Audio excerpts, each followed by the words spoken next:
We're just looking at some of the trees we cut down because there was too many trees around the house, and they're gonna move the fence from the back up to the front.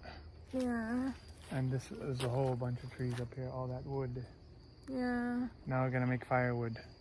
Firewood? Firewood. Oh. Look, in the horse trailer is full of firewood already. Oh yeah. Yeah, come and look at the trees.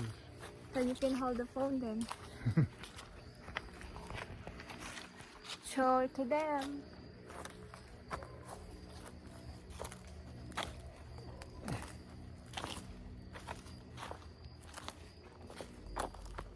The size of this tree. And this one. There's a lot of wood. Yeah. Look at all the trees that we cut though. Oh yeah. And like comes out here like, hey bro, you make this wood split. So you can sell it. It's like a split. And he's like, okay. He comes out here and it's like an hour later he's like, Parang tao-tao dito. man. Where's the splitter at? Oh, I see it. Yeah. Ang dami nilang So I think eventually I'm just gonna get all these pallets stacked up over there. Just pull a pallet down, stack it. And that's almost like I end up stacking all this splitting.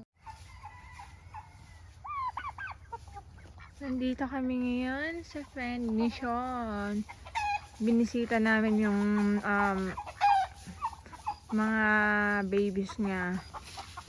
We got a horse, chicken, turkey, peacock, and pigs.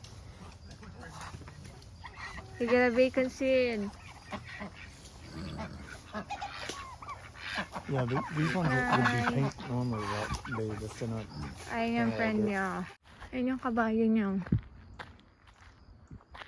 Kasi hindi pwedeng humawak. Warning. Electric fence. Ayun na, ang ganda.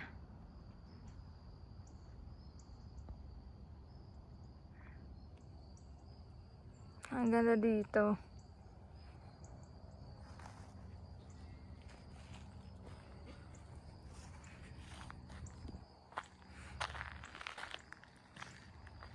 Pwede siyang, ang dami niyang hayop dito kasi ano, ang lawak-lawak ng area niya. So, walang magre-reklamo.